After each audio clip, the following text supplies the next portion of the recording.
Hey guys, how's it going? Welcome to my video. All right, guys. Just want to give you guys a quick fix on an issue that I had the other day. So basically, I had this issue with my car, and this came out of nowhere. Actually, the car was like driving fine for most of the day, and went to a McDonald's to get something to eat. Came out about 30 minutes later, got into my car, and tried to start it, and it was not starting at all. There was no crank. There was no. It was, but everything else worked inside the car. I mean, I was able to, um, you know, the alarm worked. The alarm worked. Well, the remote worked. The all the lights on the dash worked. The blower motor works. Like everything worked as normal, except that it would not crank. It would not start up. It would not crank. So that was a bit of a, uh, you know, an annoyance, a frustration that I was dealing with, and I was like, okay, this, this car has been pretty good. I've had virtually no issues with it. It's driven fine. There's no check engine light. Haven't had any issues with it since I had it. And all of a sudden, this came up where, out of nowhere, out of the blue, it just would not start up.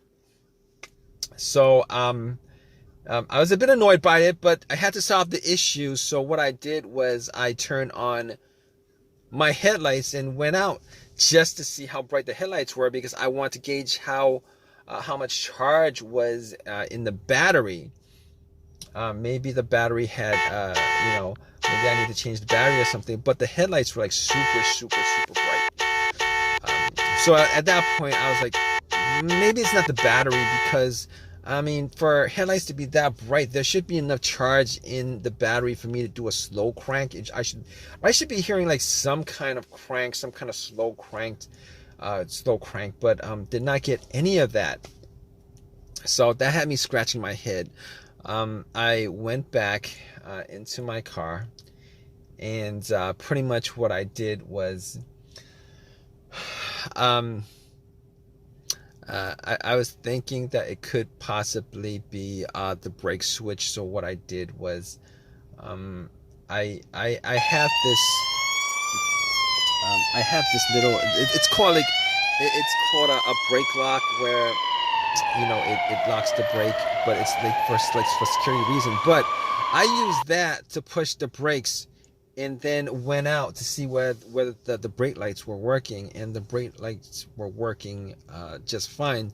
So I knew that it wasn't the brake switch that was the issue, which I kind of thought it was, but it wasn't. So after that, what I did was, I checked the battery, just to make sure, whether, the terminals were good, clean, etc., etc. Now, what I did notice was that the terminals were a little bit corroded. There was some white bluish stuff on there. So I had my Coke that I got from McDonald's, poured the Coke on the terminals, and had some napkins to clean it up. Now, the terminals were not super super tight. They were tight enough that I don't think that was the issue with it. So it was tight enough. I took the terminals off, poured some Coke on it, cleaned it with napkins, popped it back in, and for sure I thought that would actually fix the issue. Try to start it, it would not crank. Same situation, would not crank, would not start. So outside of that, I was like, okay, let's check the ground wire. The main ground wire, if you guys don't know, is the negative cable. Normally it hooks up to the frame of the car. So I was looking at the ground wire just to see whether there was any kind of just to see whether it was corroded, disconnected, rusted, or anything like that. There was a little bit of rust, but nothing that I thought would affect the electricity going to the battery to the car. So I was able to rule out that. So at that point I was like, let me rule out the battery completely, because wasn't 100% sure whether it was the batteries that was the problem. So I had somebody help me out with a jump. Had the cables on there for a good couple minutes, maybe like a minute, and then try to crank it. Normally, it should crank at least a little, with it hooked up, and it did not crank at all. So because it didn't crank at all, I knew 100% that was in the battery. At that point, I ruled out the battery, the ground wire, and I also ruled out the alternator being the issue. Because normally, if the alternator wasn't charging the battery and the battery is completely dead, the test for the alternator is if you put wires to the terminals, it should jump the alternator and then have and then it should at least crank up. And once you take the cables off, the car would die. So at that point, I could rule out the alternator. I could rule out all those things at that point. So basically, what I did was I got back to my car and I'm like, I was still hoping that there was a really simple fix to the problem. So basically at that point, I was thinking to myself, okay, I have an OBD2 reader, a $19 OBD2 reader that I got from Walmart. And seeing as how there's no check engine lights on the dash, I thought to myself, I mean, there's a chance that it could possibly be something, but that might bring a code up that's pending, that's not in the system. So what I did was I hooked the OBD2 up and made sure that it actually went through and scanned the whole entire ECU, which it did. It scanned the whole entire ECU. No codes popped up, no pending codes, nothing at all. And at that point, I was ruling, as many things out as I could. And at that point, I ruled that out. Okay, so after that, I was thinking to myself, there's a couple other things it could be. It could possibly be the fuses or the relays. All right, so I got to the box where the fuses and relays are and checked out all the fuses just to make sure that there were no blown fuses or anything like that. And checked out to see whether there was any kind of brownish tint on any of the top of the fuses. There was none. Didn't smell anything that was burnt. And then I recalled that there were two situations where I've experienced where the fuses caused my car not to start. And this was cars that I've had previously. One of those situations was, the car that I had, there was no power at all to the car. Nothing was on, etc., etc. And in that situation, it turned out to be the main fuse that was blown. It was the main fuse that was blown. Once I swapped that out, it actually fixed everything. But that's not this situation here, because I was getting power to everything else except it wouldn't crank. It wouldn't start, it wouldn't crank.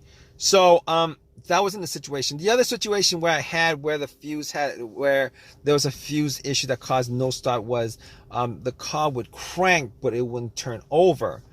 It would crank but it wouldn't turn over, and that fuse turned out to be either the CPU, the fuse to the CPU, or the fuse to the fuel pump. Now that unfortunately wasn't the quick fix for this car, because there's no cranking. This car is not cranking. It's not cranking at all. So that wasn't the problem. At that point, I was thinking to myself, all right, we've eliminated a lot of things. Let's go with the next most obvious thing, which is the relays. And I actually thought it may have been a relay that would be causing the issue. So basically what I did was I swapped out one of the relays for the other relay and try to start the car up. And unfortunately, it wasn't an easy fix because it didn't start up. It was the same situation. It would not crank, would not start. And at that point, I knew that it wasn't the relay that was the cause of this issue. So basically, at that point, I thought to myself, okay, it was probably a couple of things. Could be the key fob or the starter. Now, I didn't think it was the starter because I had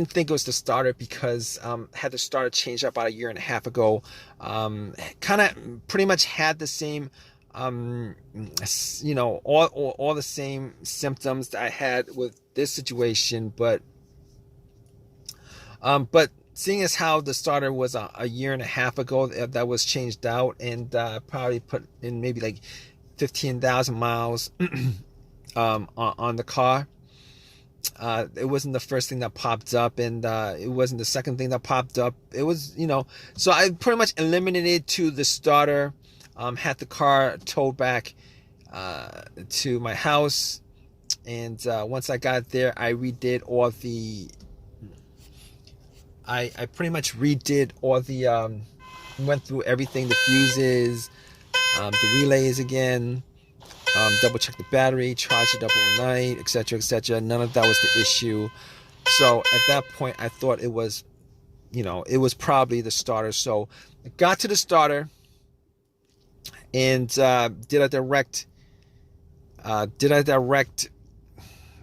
jolt to it, where I actually put the positive of the battery, got another wire, put a positive of the battery to the, and try to jump the starter, and the starter was completely dead, would not jump.